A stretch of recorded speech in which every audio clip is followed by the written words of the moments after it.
Hello, everybody. Welcome to Arctic Basecamp. I'm Gail Whiteman. I'm a professor of sustainability, and I'm the founder and executive director of Arctic Basecamp. We are a science communication outreach platform. We have been camping in this science tent and the small tents around at Davos since 2017. We come to Davos because we know that what happens in the Arctic doesn't stay there, and we try to communicate with those in power that there's a lot of global risks related to climate change. And I'm just going to ask in the audience, how many of you have come to an Arctic Basecamp event in the past? Hands up, just so we can see. Okay, so we got some familiar faces. Well, Julianne, of course, you have as well, because she's one of our scientists.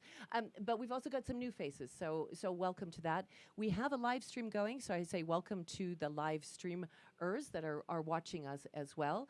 It's an absolute pleasure today to have this session on conflict, climate, and the food crisis. In particular, for Arctic Basecamp, we are delighted to have our youth ambassadors here, our youth climate ambassadors. This is the third year that we've had youth with us with Arctic Basecamp. We started in 2019. We had Greta camp with us just before she went into the World Economic Forum for her first speech inside the Congress Hall. She did her first speech when she arrived that evening, and it was completely different weather than what it is today. It was very cold. We camped. It was about minus 20 Celsius that night, and we can see now that we're shifted here in May because of course, the pandemic. And it looks a little dystopian, I have to say, without the snow, for those of you that have seen us before. But it is a reality check that things are changing. They're not quite like this in the Arctic yet, thankfully, but they are certainly changing. We had also a group of climate youth activists camp with us in 2020, and one of our youth activists from Brazil is here for the second time, and we're just delighted with the group that we have. So a warm welcome to all of the youth activists here. They'll each get a chance to talk, but we are going to start off with, no surprise here, with a keynote opening remarks from Elias from the Ukraine. Elias, thank you.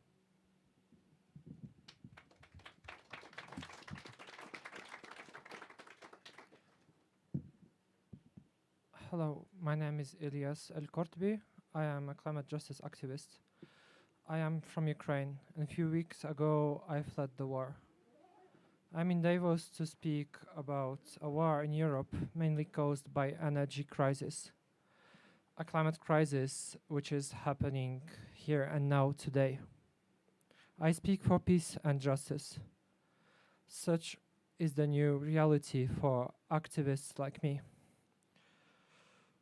We do live in a strange world where people, humankind, can make the impossible possible, which the planet will remember probably in the biosphere. The youth climate movement all these last years were demanding an urgent climate action just to stop a climate crisis we mainly didn't cause.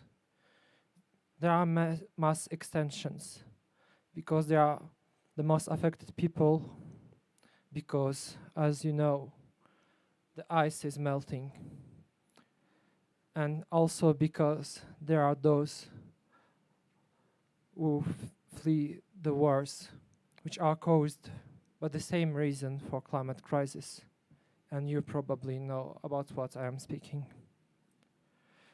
I will probably say the obvious: war in Ukraine is caused by climate inaction, because countries in Europe are depending on energy owned by autocrats. With my friends who were demanding climate action, we started striking against a crisis we didn't cause, because we see how people decide for us, depriving us from what is meant to us. All we were demanding is a just life and a safe future. That today, many children and families in Ukraine lose at the war because of the richest countries being dependent on fossil energy, like those of Russia. All these years, we were kindly demanding those in power to make decisions, to listen to the science, and to take emerging climate action, just to keep it under 1.5 degrees. But now people made the impossible for many of us living. I couldn't imagine that leaders will be able to do more than climate crisis because they are financing wars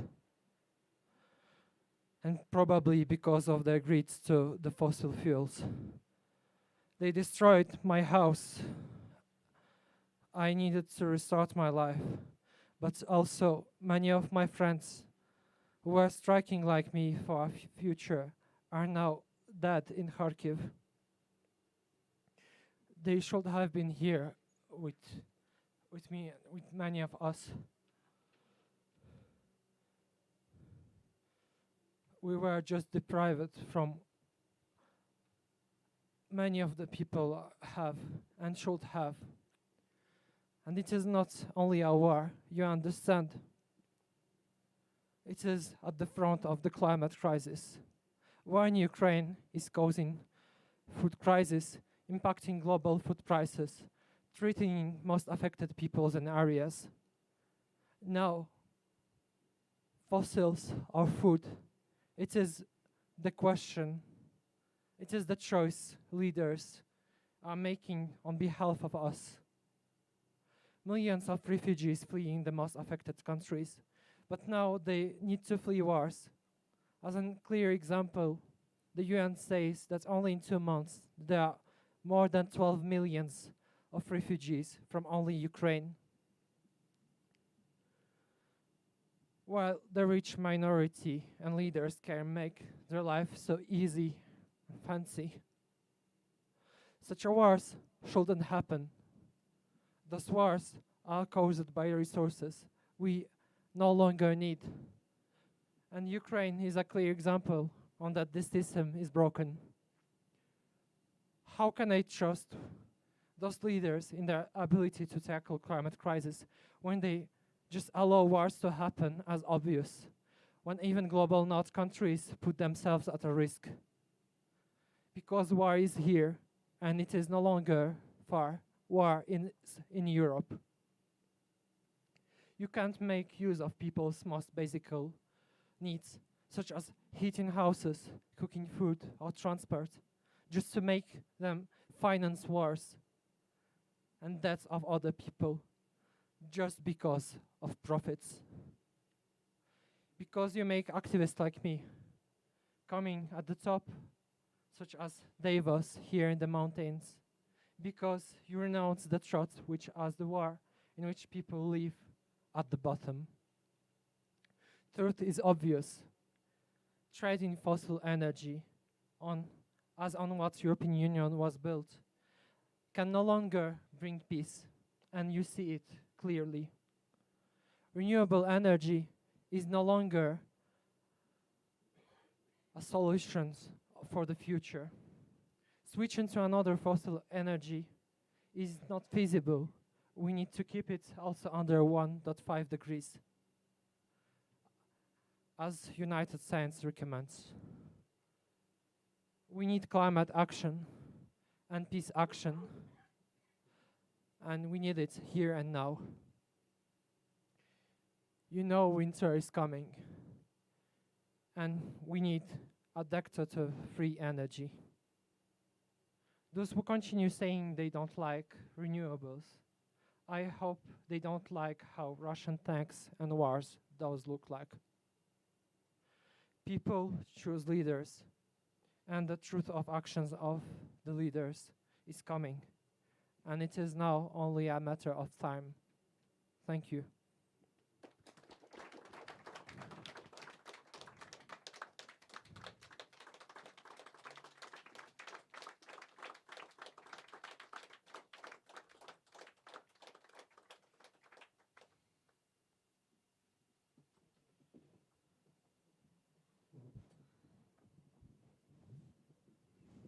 Well, what an honor to have you here. Is the mic on? The honor to have you here, Elias. Thank you for those remarks. I know that I feel very, very emotional, and I can see that also with many of the audience. Conflict and climate is not restricted, of course, to just one country or one region. There are many similarities and many differences as well. So today we have a big session, actually, and we have a lot of important voices from our youth activists and then two speakers afterwards who are going to talk about the military emissions, the military emissions, CO2 emissions coming from war itself, as well as looking at some of the solutions coming from the private sector on dealing with the food crisis that's coming out of some of the war and the climate issues that we're all facing. So the next part of our session today will be a youth panel, if we can go to the next slide. And I'm very, very pleased to say that Lily Cole, model, actor, activist, will be the moderator of our youth panel. Lily, of course, is a longtime friend of Arctic Basecamp and, of course, marched with our youth in Greta in 2020 here in Davos. And we have an amazing group of youth climate activists, as well as, of course, Elias here from the Ukraine. So if I can also introduce, and if you can stand up as I introduce your name, Cassidy Kramer from Alaska, USA. Let's have a round of applause for each person. John Paul Jose from India. Helena Gualinga from Ecuador. Jaime Silvestre from Brazil.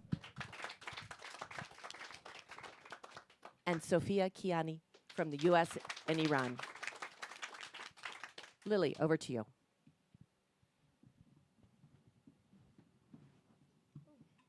Hello, everyone. Thanks for having me back here. Is that okay? Yeah. I'm a bit taller than you. I think just a few remarks before I turn it over to you guys. I think it's so important that we understand the complexity of the interlocking environmental and social kind of systems and crises we have. And too often they're siloed, so we talk about climate change as something separate from the military or food. And I think that the Ukraine and the kind of the situation there and the fallout is shedding a harsh spotlight on the... Is the mic okay? Do I need to be close to it? On the connections between food security, energy, climate change and conflict. Of course, it's not the first time those forces intersect. And I would actually recommend, if you're not familiar with it, looking up the work of Naomi Klein. She wrote an article, Let Them Drown, which you can find online, where she cites research by the Israeli architect Eyal Weizman, where he mapped out drone strikes, conflict, drought, water stress, and heat stress, water shortages and heat stress, and found what he says is an astonishing coincidence where they very regularly map together in different countries around the world. As you'll hear later, there's also, of course, the military footprint, which is enormous. And I interviewed Christiana Figueres recently, and it was interesting to hear how the abolishment of the military, which her father did in Costa Rica, allowed them to put a lot of funding into biodiversity conservation and education, and they've restored huge amounts of their forest cover and biodiversity as a consequence. So there's a footprint, but there's also the public funding question of what are we financing right now. And then, of course, there's the intersection with food. And as many of you may be aware, right now there are 20 million people in the Horn of East Africa who are facing potential famine because of the combination of intense droughts, which are clearly connected to climate change, and the fallout of the Ukraine war and the impact that's had on wheat supplies and wheat prices.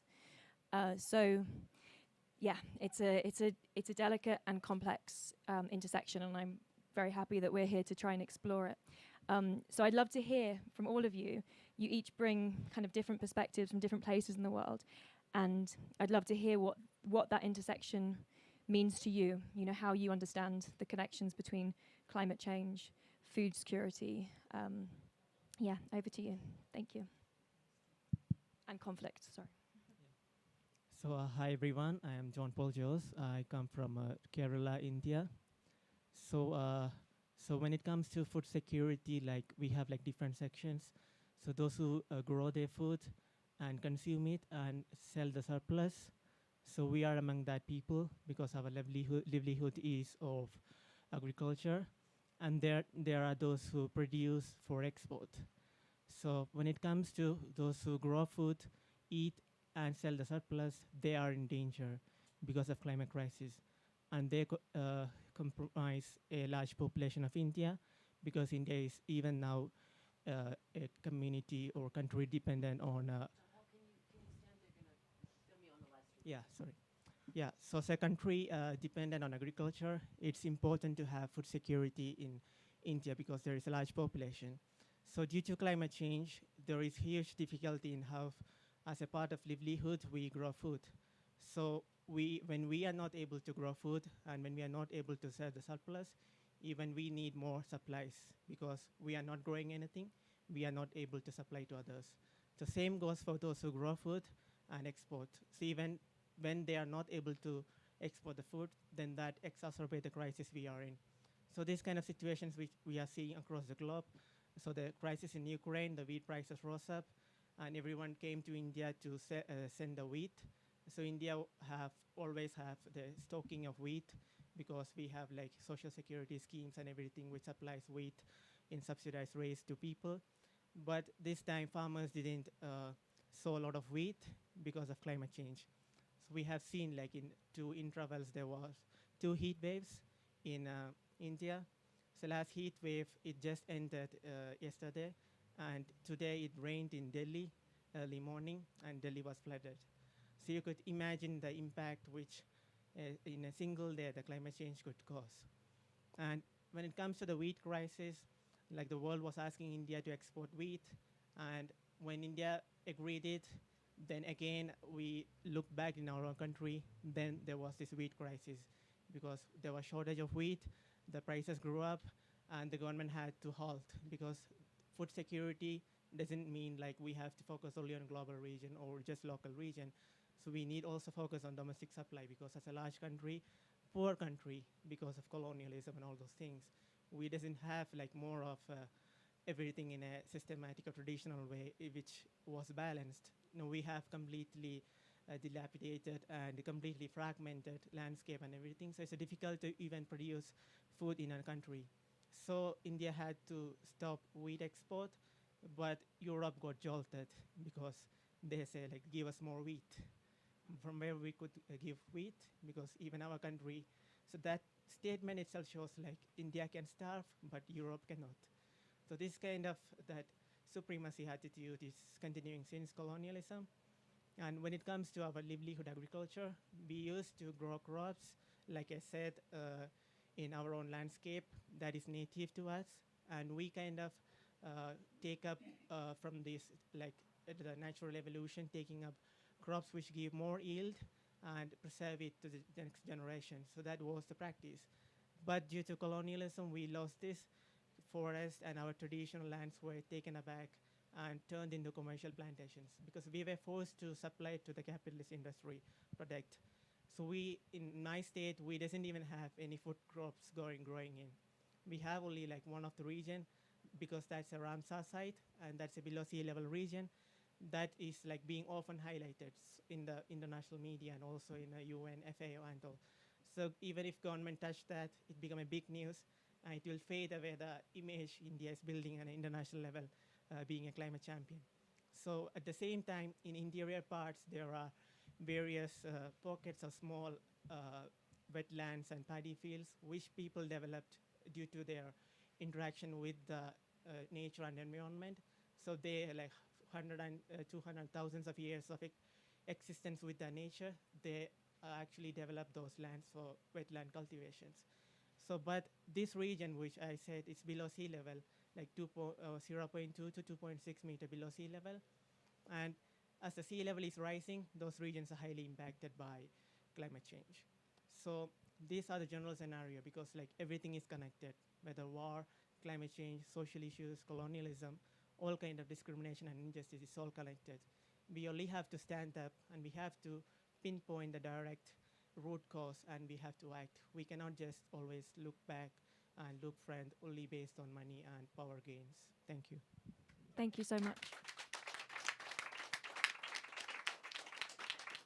Jaime, do you want to speak? Yes, thank you. Do you want to stand up? Yeah, thank you. Hey everyone, I come from Brazil. and there are so many conflicts happening right now in Brazil, mainly land conflicts. Um, since Bolsonaro became president in Brazil, he started to reduce the protection of the forests of indigenous communities. So the situation in Brazil now is pretty bad. So I really wanted to ask for you before making business to Brazilians, if you to make sure if you're not supporting this evil industry in Brazil, because there are a lot of sectors of industry in Brazil that is behind the destruction of of our forests. For example, the oil industry. Anyway, for example, last year the deforestation in Brazil was the highest. It was the highest levels in 10 years.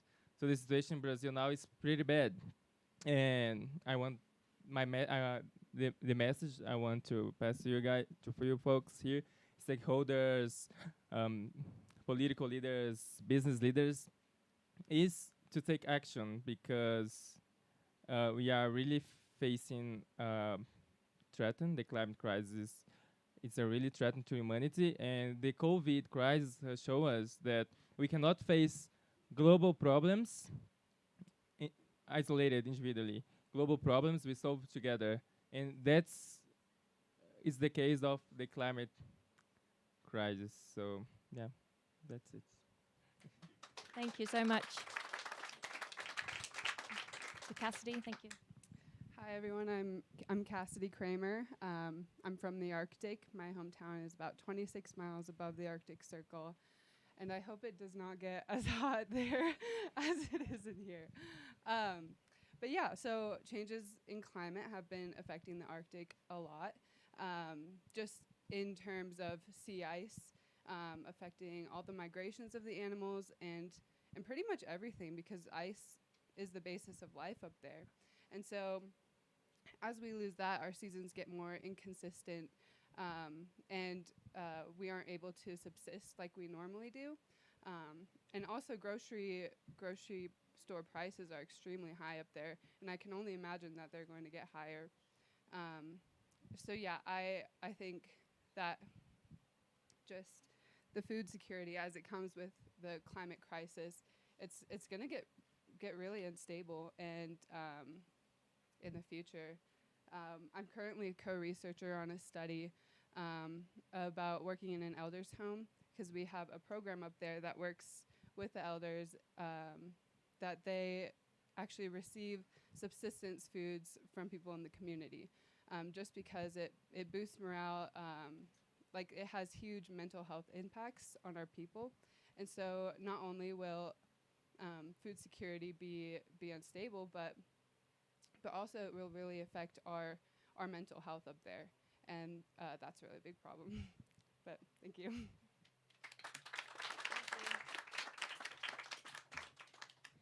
Hi everyone, I'm Sophia, and I'm from the United States, specifically Stanford University in California.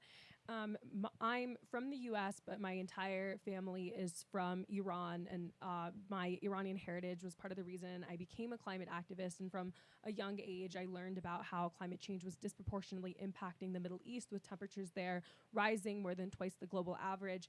And specifically when it comes to the issue of climate and conflict, I think that the Middle East is such a great example of this, in that so many of the countries, Iran included, are so heavily reliant on the oil and gas industry for the success of their economies, and yet simultaneously you see that these regions are being disproportionately impacted by droughts and flooding. And I took this environmental history class last quarter at Stanford, and I learned that part of the reason for the Syrian civil war and uprisings were because of these droughts that impacted the region, where millions of farmers were displaced and the agricultural industry was really decimated, and the ensuing response by the government was incredibly lackluster. And so these people were left without jobs, they were left in a state of disarray. And I think that it's also really worth mentioning that marginalized communities, women, children, these are the populations that are being disproportionately impacted, specifically in the Middle East. Like, the UN said that 80% of climate refugees are women. And so it's the intersection of all of these crises that is causing those people on the front lines to be disproportionately impacted. And I think think that for me, seeing how this has impacted the Middle East, my relatives in Iran, has really showed me that we need to look at the climate crisis through this multidimensional lens and make sure that part of the reason why this advocacy is so important is to kind of prevent these conflicts from being exacerbated through the climate crisis, really impacting these regions through droughts and floods.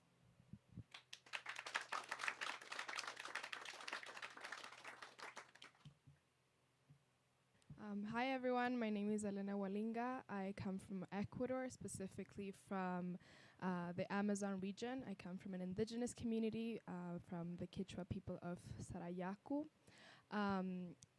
In the Amazon, we face many threats, and I think three of the main threats: one is climate change, the second one is the fossil fuel industry, and the third one is road building. And all of these actually connect to both conflict, climate, and food security. My community has a long history of fighting the fossil fuel industry and to protect our territorial and human rights. In 2019, because of climate change, my entire community was flooded, and 80% of my community was affected by these floods, which led to many of my family members not having, their homes. They did not have anywhere to stay, did not have roof over their heads. But this also affects our agriculture, affects our ways of living. I come from a very remote community where we still rely on hunting, we still rely on growing our own food, we rely on the rainforest. But as these crises began to happen, we cannot no longer do that, because after that we could not rely on our fields anymore for 1 or 2 years, because work that we had done for 1 or 2 years was completely gone in a matter of hours. And then we have the second issue, which is the expansion of road building. This is always done in the name of development by the governments. They say, oh, okay, so we need to go and help these poor indigenous communities that live in the rainforest, and now we're going to give them roads so they can export their products. They can, we're going to connect them so they don't have to be geographically isolated. Actually, that isolation is what has saved them many times from many different threats. But as the roads come in, so does the extractive industries, as logging, illegal logging, both legal logging. And this minimizes our territories. That makes them, they push us, they kind of surround us and push us into this little corner. And of course that affects us people, but mostly it affects the wildlife. And we rely on that wildlife. So we have, environmental disasters happening as the floods. We have our territories like every day just shrinking, and our animals kind of having no territory to be on. But then we also have the fossil fuel industry. The fossil fuel industry, of course, we're impacted by their impacts by climate change, but we're also directly impacted by their activities on our territories. Just last year, there was this huge oil spill in the Ecuadorian Amazon, and it was straight into one of the biggest rivers in Ecuador. The oil spill got to Peru in just 1 or 2 days. So you can imagine the impact it has locally on where the oil spill happened. This was in the middle of a pandemic, and thousands of people could no longer drink the water because their water sources was polluted. But after this, because our rivers, they go up and down all the time,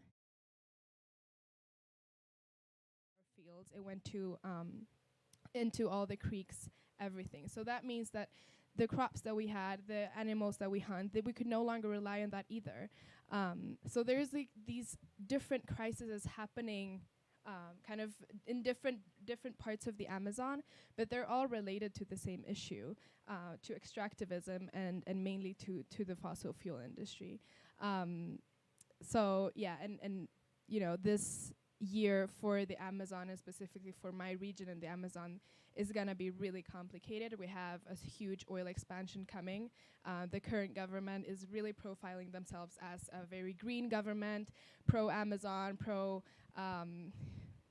working against climate, but that's not really the reality. There's this huge auction of the Amazon happening just in a couple of months, and we don't really know who's going to be affected by that. It could as well, we could be the ones affected. It could be my community, it could be my cousin's community, it could be my neighbors. So there's just really, really tough times coming, because that means that we have to start organizing, we have to rise up, because that's what we always do. But just, we're aware of that really tough times are coming, and that's basically why I thought it was really important for me to be here, because if we're not talking about what's happening back home in these spaces, no one back home will talk about it. And Indigenous people have been struggling, have been on the front lines for years and years and years, but no one will actually pay attention if the attention does not come from the outside. So I'm really grateful to be here, and thank you all for coming.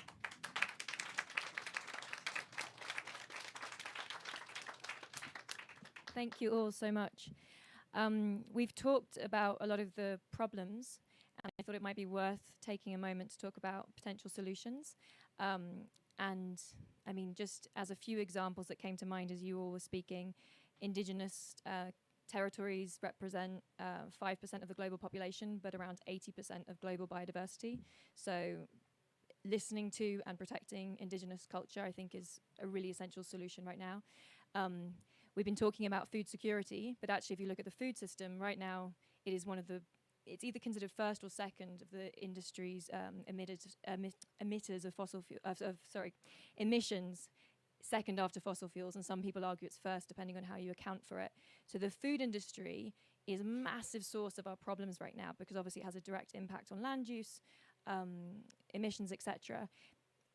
It was connected to pandemics and the rise of zoonotic diseases like COVID, the animal agriculture industry, but it also has the potential to be a solution, because by changing the food system, we can rethink our relationship to the land in a more holistic way.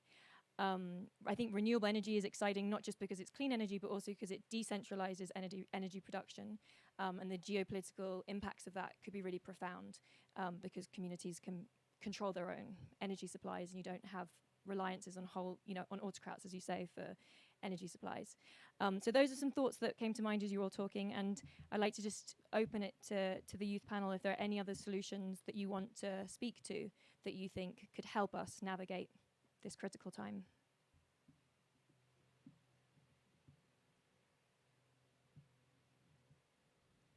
Yeah. So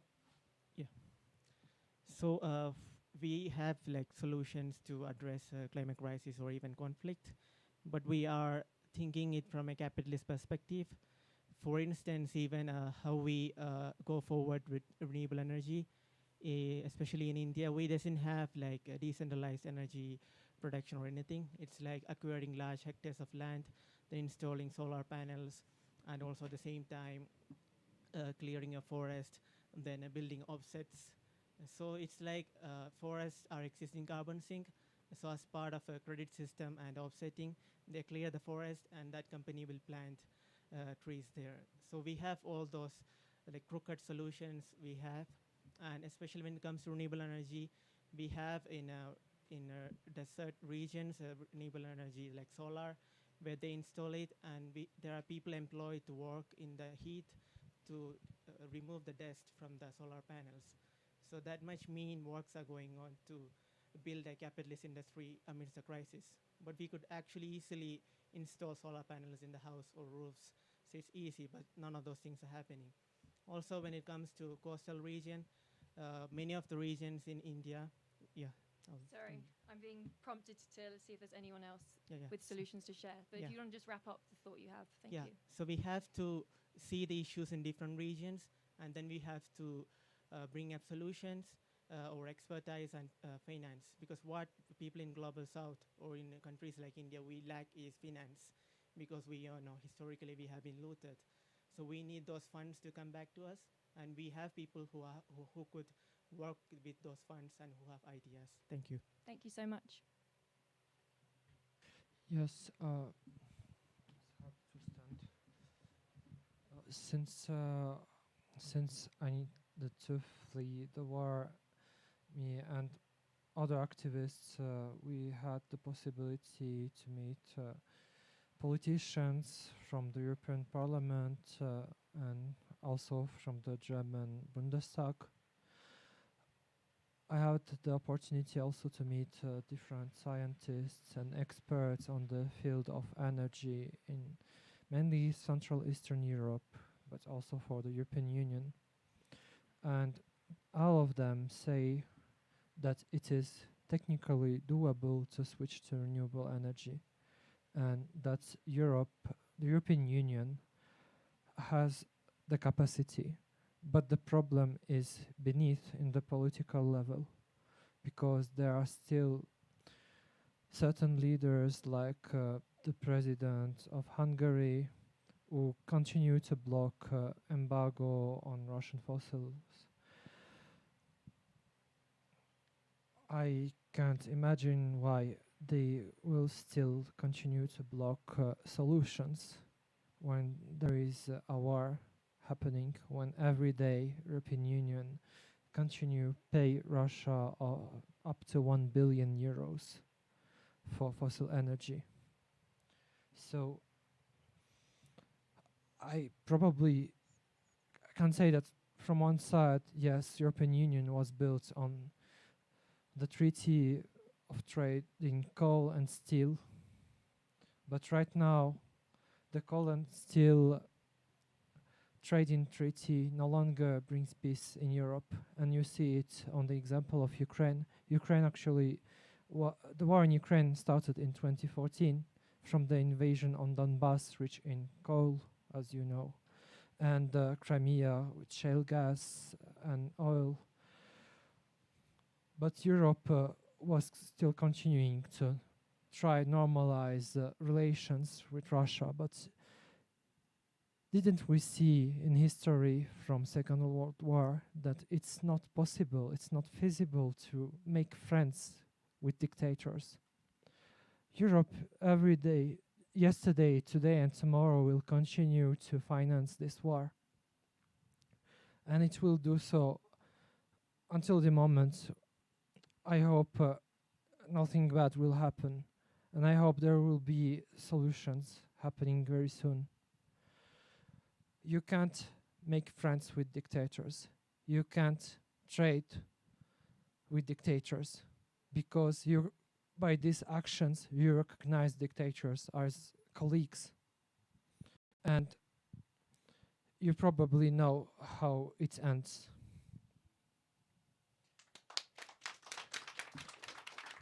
Thank you so much. Really appreciate it. Oh, do you want to just very, very quickly, because we're running out of time. Are you okay? Sorry. Thank you all. So now I have the pleasure to introduce Alexandria Senor,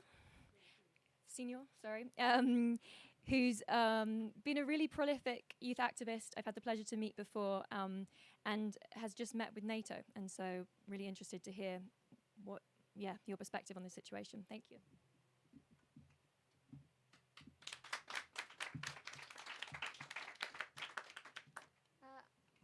Yeah, thanks.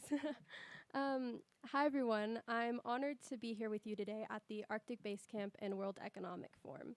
I was asked to say a few words about climate, conflict, and security based on my participation at the NATO Youth Summit in Brussels a couple weeks ago. We must acknowledge that the climate crisis plays a dominant role in the escalating wars and geopolitical conflicts over Earth's diminishing natural resources. The way in which climate change is increasing food, water, and energy insecurity already has and will continue to destabilize economic, political, and social conditions around the world. What we also must acknowledge, as is shown today on this panel, is that youth are also on the front lines of these increasing resource conflicts. Youth and children are the most affected by the growing scarcity of food and water. Youth are most affected when conflict demands we move and uproot our lives and futures. And when youth are forced to migrate, we run the risk of being detained or barred from entering safe places. And these detained young people are spending years of their lives in camps and detention centers, separated from their families and loved ones. This is happening right now in my country, the US. Youth are also the ones who are asked to risk our lives fighting in conflicts and war, and in some states, youth are required to perform military service. The climate crisis is the most significant risk to the safety and futures of young people today. In 2019, the United States Army Chief of Staff commissioned a report on climate and security, which warned that within 20 years, we could see energy instability and blackouts, starvation, thirst, disease, war, and potentially even the collapse of militaries due to the accelerating effects of the climate crisis. When I was at NATO, the alliance discussed the potential to be drawn into these escalating climate-fueled conflicts that will shape and change the borders we have created on our planet. We discussed how it is imperative that we begin processes of global peace building now around climate and energy security. Attacking energy infrastructure as a part of war, which is what we're seeing right now, hampers security operations and decreases the authority of local political leadership. That's why both access to energy and energy sovereignty are key to peace building around the world. It was also understood that this isn't just a NATO problem. Because climate is threatening peace, safety, and security around the world, but NATO has a responsibility to be a leader in global peace building and security, and also has a responsibility to influence the rest of the world to take comprehensive, urgent, and transformative climate action. There is also a growing call to NATO to rethink and reshape its leadership and membership, to be of service and benefit to the places and nations that are feeling the effects of the climate crisis the most right now. And I will be taking this message again to NATO at this summit in June in Madrid. Considering that we've already warmed our planet by 1.1 degrees and will likely cross 1.5 degrees of warming in the 2030s, it was also understood that we need to start having conversations about what happens when these parts of the planet are uninhabitable, because the Great Migration has already begun and will only escalate as time goes on. We need global treaties that address climate-fueled migration, and we must all be champions for future safe climate zones for those regions that are no longer habitable. Finally, I still believe that there is hope, and I know that youth play an outsized role in generating hope for the future. Youth have the power to show world leaders what our planet and humanity could look like. Youth create the sense of urgency that influences our leaders to act, because it's our future that's at stake. And lastly, youth are the ones in this movement who are centering equity and justice in our solutions and showing our leaders what an equitable and just future planet looks like. Thank you. Thank you very much, Alexandria. Our next speaker is going to give us the 1, 2, 3 on military and emissions. Dr. Ben Nymark from Lancaster University and an old colleague and friend of mine. Welcome, Ben.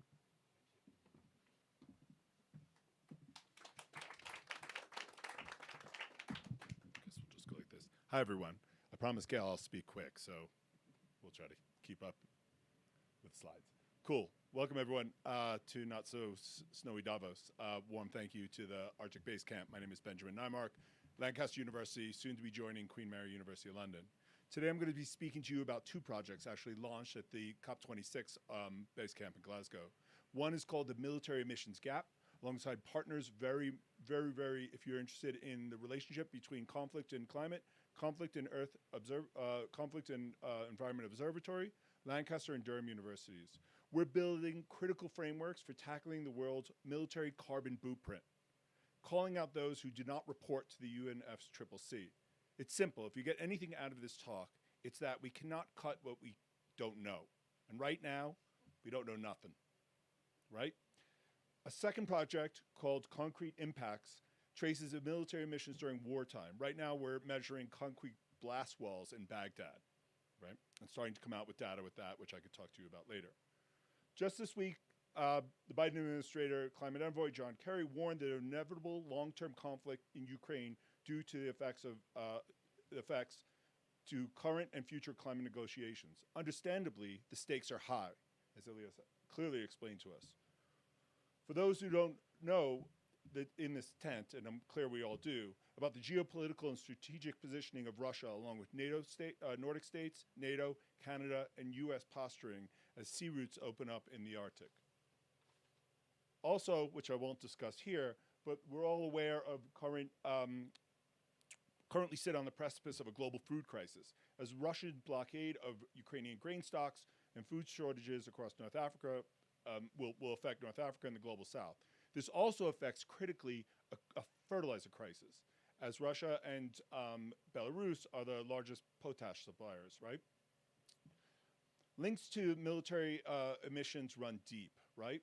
Estimates that before the Russian invasion of Ukraine, the US bases in Europe relied on Russian fossil fuel to meet 30% of its annual energy needs. Think of that. This means American forces in Europe have been buying the energy equivalent of nearly 500,000 barrels from Russia every year. Also noted is the justification ramp up of military hardware, right? This later point really matters for my short discussion today. The order of the controversial F-35s, one of the most devastating pieces of carbon polluting machines manufactured today, way more than the F-16 it's meant to replace. Also adds to a carbon lock-in as we need to live through the life cycle of these. The Russian invasion of Ukraine, if anything, has brought to light the scorched earth tactics of the world's militaries. The countless innocent civilians, casualties, displacement of millions, and widespread destruction of property. However, as with conflicts in the past, much less attention has been given to the ecological effects of war, and even less so, its hidden carbon emissions. We find military emissions reporting to the UNFCCC to be either wholly absent or incomplete, generally unclear and highly inconsistent. The military emission gap has three components. First is what governments are obliged to report to the UNFCCC. Second is how they report their military emissions. And the third is that they just don't report. To begin to plug military emissions gap, states should put military emissions at the table in COP27, Sharm el-Sheikh. They must also commit to improving standard, scope, and frequency and transparency of their reporting. This commitment must be backed by pledges of meaningful, credible, and valuable cuts to their emissions. Militaries, why, right? Why are we concerned with this, right? Militaries are significant consumers of hydrocarbons with large and complex supply chains. The urgency of the climate crisis means that no sector, especially the largest hydrocarbon consumer in the world, the US military, by institutional standards, is not exempt. If militaries want legitimacy on climate security, they need to decarbonize, and they need to begin decarbonizing now. Neither militaries, policymakers, nor civil society know how large military emissions are. We cannot see what we cannot cut. Transparent reporting is the first step towards emissions cuts, and the UNFCCC reporting architecture, although not perfect, as we all know in this room, it's the closest we have. 2 minutes. No, 0 minutes. You owe me. I was about to say you owe me 2 minutes.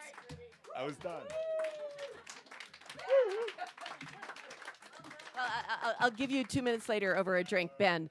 So we've heard a lot, right? We've got this very clear signal: climate, conflict, and the food crisis. We've heard some solutions, but I'm delighted now to actually turn over to Arne Cartridge from Yara International. He's a senior executive with that firm and also seconded to the World Business Council for Sustainable Development. And he's here to talk about public sector mobilization to have solutions to this perfect storm. Thank you, Arne. Thanks, and thanks for inviting me, and also I think sitting here and listening to the youth voices is so important. And I come with we organized a food security dinner last night with David Beasley from WFP and other key stakeholder farmer groups and so on. And it's kind of a bleak picture that we have ahead of us. We actually are probably in the middle of a perfect storm between conflict, and conflict is not new, but obviously with the war in Ukraine, that's taking it to a new level. Climate change has been in the making and is accelerating. COVID and so many countries are still impacted by COVID. And I think I listened to the Edelman Trust report this morning, and it's the fractured society we are in the midst of at the moment, and I would not be surprised that coming to third quarter this year we will see a lot of riots around. It's at the moment there's probably 49 countries in the world who's on the brink of food insecurity, and then the cost of energy, cost of food, and it's not really a food security issue anymore. It's a livelihood issue. So that's kind of a little bit, so it's a little bit of a heavy, I think this Davos I hope that we all going to have some key and critical discussions, because this decade is going to be a turbulent one, and one that needs to deliver change. There's a few, so a little bit on the food and ag side, and I think we all know that food and agriculture is both part of the challenge and problem as well as the solution. And I think we've been discussing this for at least more than 10 years. So looking at it from a climate point of view, a biodiversity point of view, water usage, etc. On the climate side, I mean, if you take land use change, deforestation, emissions from agriculture itself, it's probably 1/3 of total emissions. And that needs to change. But how do we do it quickly? How do you respond to that? And food is personal. Food is, I mean, I don't know, 700-800 million farmers around the world. How do you change? And they've inherited their farms through generations, perhaps. They have a certain way of doing things. How do you change mindsets in just a few years? Their practices, their technologies, their investments. So what we have in front of us is actually a huge, tremendous shift that needs to happen very quickly. But I think it's starting to get recognized, investments being made, knowledge is available. I think we know to a large degree what needs to be done and how it can be done, at least the first steps in that transition. So take the next slide. This is just something we did some years. It's actually more than 10 years ago as kind of part of an advertising campaign actually, but it's a little bit facing up to the dilemma of how do we feed a growing population? Soon, probably 9 billion people on the planet. And the main growth in India and Africa, that's where we're going to see the population growth. And India is managing it quite well, even if we heard the challenges that are there. But Africa is totally food insecure. It's a continent that it's probably at the moment imports food for about $50 billion. And the countries after COVID with the debt crisis cannot pay neither for fertilizer nor for importing food. 2 minutes left, 3. So let's move on. And I think, we also know, and if you look at this, and I'll deep dive a little bit on Africa, because I think what we often find, and is, we heard from Latin America or India, so or island states. So, so this is a challenge kind of everywhere.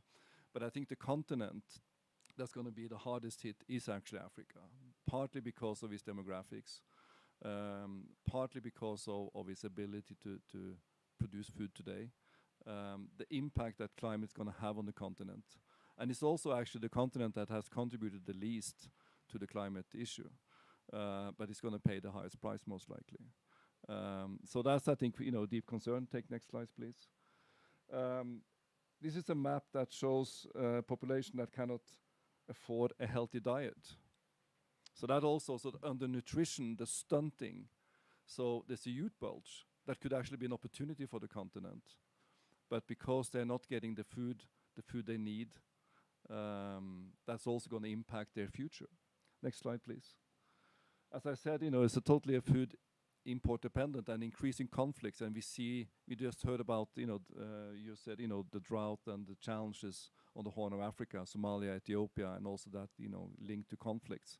The same across the Sahel, Mali, Burkina Faso.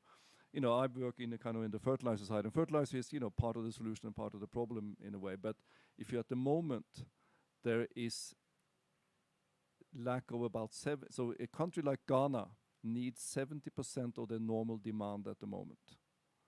So that means if you can't really get some of those inputs into the country within the next 3 to 4 weeks, we're going to see a food crisis in Ghana. So we'll probably have about 38 million people across Western Africa that is going to go into hunger later this year. Next slide. And this is just also showing a little bit, there's kind of climate developing in West Africa. So again, it's just showing the conflict that is in part of that region, the lack of food production, the capacity to import food, and the climate impacts. So we need to address these jointly. We cannot just do point solutions on climate or conflict or it needs to be. Next slide, please, and I'll see if we finish off. Yeah, that's probably my last slide anyway. So, but I think from the private sector point of view, we need to be stepping up. And it was, as we heard from the Edelman Trust Barometer today, it's actually in democracy, it's actually seeing that it's increased expectations on private sector, but it's also actually somewhat higher trust in private sector than it is in governments at the moment. So that's kind of a little bit of a burden, at the same time an opportunity. So how can the private sector come in with solutions, step up, be accountable, and deliver solutions? And then I think, a little bit on the last slide, what we also heard here from our friend from Ukraine, we're seeing that Russia is kind of weaponizing food. We know that the silos in Ukraine and the shipments locked in Odessa need to come into the world market, because that will also start stabilizing prices. And we need to make that happen. Also to support food production in, a breadbasket of the world that Ukraine has been in, is now the bread queues of the world. So it just, so anyway, that was a few thoughts, but I think that we are all faced with kind of a situation ahead of us that we need all to kind of come together, and I hope that it's not a polarized situation, because it will take a huge collaborative effort to solve it. Thank you.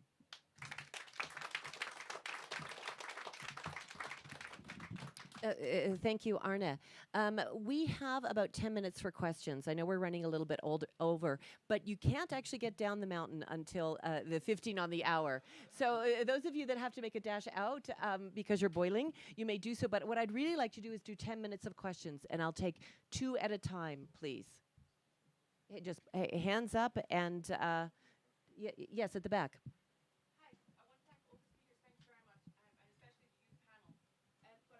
If you could also say your name, please. My name is Laura Somerville. But I wanted to ask a question, which is that did everyone notice that in the youth panel, the men spoke first? And I think that is relevant. It's relevant that it happens, and it's relevant that we notice, because women feed the world. Women smallholders feed the world. So it's important that we notice when. Great. Thank you for your statement. Do you have a question? I'm doing questions now. It's an important. Yeah. Did you notice that? And do you think it's important? Okay. Thank you. No, I'm going to go to the next question. You can't take the whole 10 minutes. Okay. Yes, Jane. So just picking up on a point that Arne made, we're going to need a huge collaborative effort, and asking anybody, what's that going to look like? How are we going to make it happen? Okay. So, women on the panel, would you have preferred to speak first? Did you notice? Could you please answer? Pass the mic and stand, please. Thanks. I think it was just in the order that we were seated, but of course we could have seated each other differently, and that would have been a complete different situation. But of course, I think we're all women have some time in our lives experienced discrimination, or that people don't listen to us because we're women and things like that. So of course, it's really important that those things are noted. But in this case, I think it was just the way that we were seated. Yeah. Great. Thank you. Any other thoughts, Cassidy, Sophia? Gentlemen? Yeah, I would like to say sorry, but I mean, I am really sorry for that, but it went out like it was in a rush, but from my side, I would say that I have some genetical diseases, so I identify as non-binary. Thank you for Elias. I think it's worth just throwing in, with no reference to the panel order, because I understand the points made, that it is a good point in general terms, that empowering women's education is one of the biggest key solutions we have for the climate crisis. Great, and I'd just like to say that I'll take responsibility. You know, quite frankly, I do a strong promotion of women, both inside Arctic Base Camp and with the climate activists and with our speakers. And it was a rush to get in, I have to say that. We're coming back to the question, Jane, your question was about... Exactly. Yeah, Arne, and how fast can you do it? I don't mean the answer, I mean the collaborative action. No, I think it's a mindset thing, but we just, how should I say it? We need more dialogue. It takes time. But we have to, and we have to be willing to listen to each other. There will be different points of view. There are different perspectives. Either way, you sit, your background, your culture, your country, whatever. But we need to get this collaborative effort, because otherwise, in this kind of more fragmented world, polarized world. More regionalization, multipolar world. We need that dialogue and collaboration, because otherwise this is going to be very difficult. Stay up, Arne. And I know we've got a question here, but I'm going to also ask a question as well. Can I have a question from you? Yeah, absolutely. I think and your name is? Sorry, I'm Peter. Yeah. The question for you do you think militaries of the world will decarbonize in line with the 1.5 degree Celsius rise scenario? If they don't, if we do breach 1.5, what does that do to the likelihood that militaries will decarbonize? Great. And before you answer that, Ben, I'm going to take another question from the floor. This gentleman. Hi, I'm Dave from the OPL land. I just had a question about, I have friends in Pakistan and India. I know it was like 113 Fahrenheit at the end of Ramadan when you said this ended, but I just don't feel it got anywhere near the headlines it should have, and it's really scary. And I'm just curious if anybody on the panel has any idea about how we can make sure these are reported on better. Okay. Could I just give you so the wheat harvest is down 15 to 20% due to the 2 months of extreme heat in the northern part of India. Okay, I'm going to have over to you, Ben. Quick answer on if you're hopeful with the military. Sure. Yeah, and then I'll just jump in. The U.S. military and the U.K. military have been tinkering around the edges. There are small steps. Speaking to the discourse, if anything, NATO, Jan Stoltenberg, who we know has been a kind of at the forefront of this, thinking about NATO decarbonization. But no, there's no way that they're even close to even counting their carbon emissions.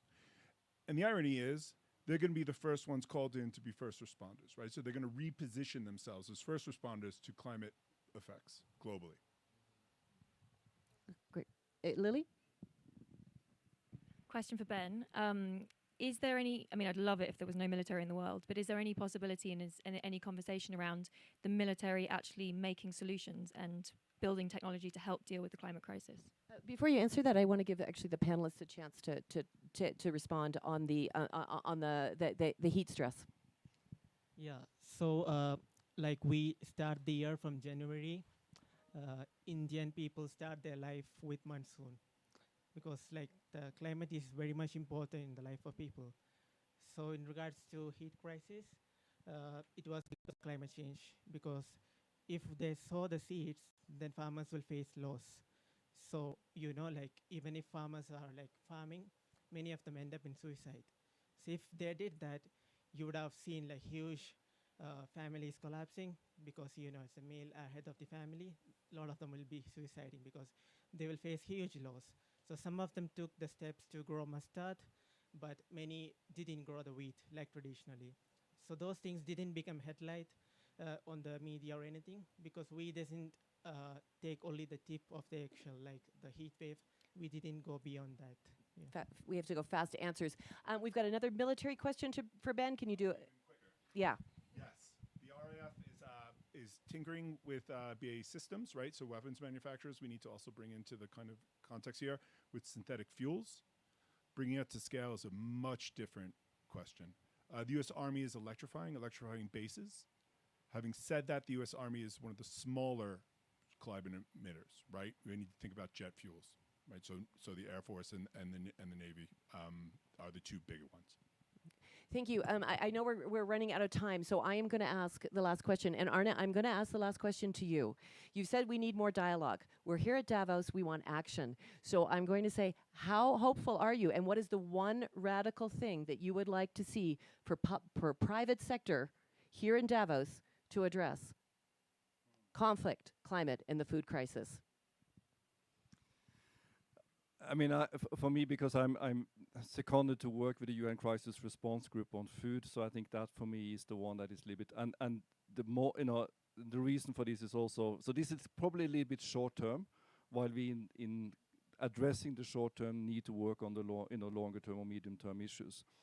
At the moment, it's mainly a cost issue on the food crisis. It will become an availability issue because of climate and around, so many areas of the world. You will see impacts of climate change on the capacity to produce, less inputs, and other reasons coming into the market, because of logistics, etc. So we are at risk of not producing enough food for the world, and I don't think we really understand the potential consequences of this. So that's for me to really get, and we have now just a few months ahead of us to solve it. If not, 2023 will be a really bad year for many. Arne, I'm not going to let you off the hot seat here. On a scale of 1 to 10, what's your level of optimism? That's an impossible question. I think, it's I think we have to choose to be optimistic and thereby put the positive energy into trying to find the solutions. At the same time, be realistic that this is not an easy task. Thank you very much. Thanks to all the speakers and especially the youth activists. Please, can you all stand up? Also, Alexandria, they're a delight to have here at Basecamp.